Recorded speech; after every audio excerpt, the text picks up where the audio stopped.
دنیا پھر لی، زندگی گزر گئی، قبر کنارے پہنچ گئے، ہر صفت کی امت میں شان دیکھی ہے، اخلاق کی کمی دیکھی ہے، بہت کمی دیکھی ہے۔ عرب و عجم فقیر ہیں، میرے نبی والے اخلاق کا چیپٹر کلوز ہو چکا۔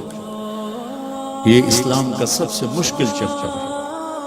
میرے نبی نے کہا سب سے وزنی ان اثقل شیء یوضع فی المیزان حسن الاخلاق، سب سے وزنی چیز جو نامہ اعمال میں رکھی جائے گی وہ اخلاق ہے۔ لقمان علیہ السلام کا فرمان ہے کبھی چپ رہنے پہ نہیں پچھتایا، ہمیشہ زبان کے بول پہ پچھتایا۔ میرے بھائی بہنوں، اپنی زبان کا بول ہم ٹھیک کر لیں، کیوں کہ یہ جان پر وزن ڈالتا ہے۔ ایک آدمی آئے گا اس کا ترازو ایسے ہو رہا ہوگا، ایسے سٹیبل نہیں ہو رہا، جب یوں جائے گا تو اس کا دل نیچے، جب یوں آئے گا اس کا دل اوپر، یوں ہو رہا، اب وہ موت ہوتی تو مر جاتا، یہ ایسے ہو رہا، ایسے ہو رہا، ایسے ہو رہا، ایسے ہو رہا۔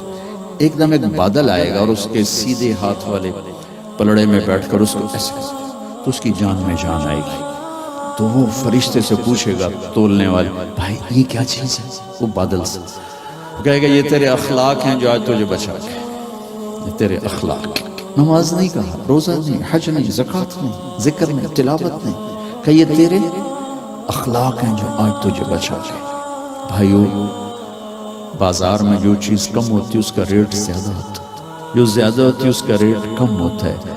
میرے نبی نے یہ جو ہمیں اخلاق کا سودا دیا ہے، یہ انسانی مارکیٹ میں ہے ہی کوئی نہیں، ہے ہی کوئی نہیں کا مطلب ہے بہت کم ہے۔ جو مرد عورت اس سے لے لے گا بہت بڑی قیمت لگوا لے، بہت بڑی قیمت لگوا لے گا۔ تو میرے نبی نے کہا زبان قابو میں رکھنا۔ اور معاذ وہ ہستی ہیں جن کو آپ نے کہا قیامت کے دن میری امت کے علماء کا جھنڈا معاذ کے ہاتھ میں ہوگا، یہ وہ شخص۔ اور میں 4 سال پہلے جماعت میں اردن گیا، ان کی قبر پہ گیا تو خوشبو پھیلی ہوئی تھی، میں سمجھا چادروں کی خوشبو جو قبر پر پڑی تھی۔ تو ایک صاحب مجھ سے کہنے لگے یہ خوشبو آپ کو محسوس ہو رہی؟ وہ بھی وہیں کھڑے تھے مزار میں، کہا جی، کہا یہ چادروں سے آپ سمجھ رہے ہیں؟ میں کہا جی ہاں، سونگو۔ میں نے چادروں کو سونگا، کوئی نہیں۔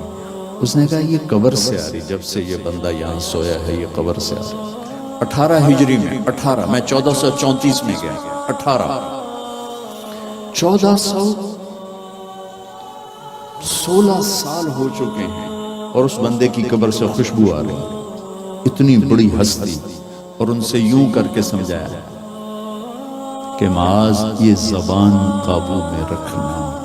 میرے بھائیو، انسان اپنی نیچر نہیں بدل سکتا، وہ ٹورانٹو میں رہے یا وہ چاڈ میں رہے یا وہ کیمبو۔ میں تو ان صحراؤں میں پھرا ہوں، زندگی کا خوفناک نقشہ دیکھا ہے، ہزاروں سال پرانی زندگی۔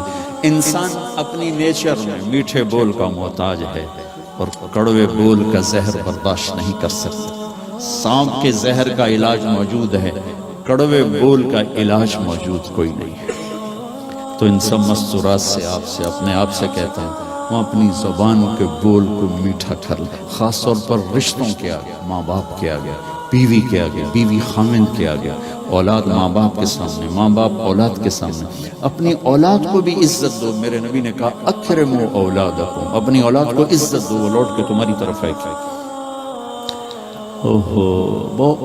بہت سے بچوں کی نافرمانی میں ماں باپ کو دخل ہے، شدت، زبردستی، سختی۔ میرے نبی اپنی بیٹی فاطمہ کو کیا عزت دیتے تھے؟ آپ تشریف فرما، بیٹھے ہوئے، بس فاطمہ کمرے میں، گھر میں تشریف لاتی ہیں، میں باپ ہوں، میں بیٹھا ہوں، بیٹھا رہنا چاہیے، لیکن آپ یوں کھڑے ہوتے، آپ کھڑے ہوتے، فاطمہ داخل ہوئی، آپ کھڑے ہوتے، وہیں نہیں کھڑے ہوتے، آگے بڑھتے اور یوں چومتے تھے، بوسہ لیتے، پھر ہاتھ پکڑے آ کر ان کو چارپائی پہ بٹھاتے تھے، اس کے بعد خود بیٹھتے تھے۔ یہ میرے نبی نے اولاد کو عزت دے کے دکھایا۔ ہم تو اولاد کو اپنی ملکیت سمجھ کے رگڑا دے دیتے ہیں، وہ باغی ہو جاتے ہیں۔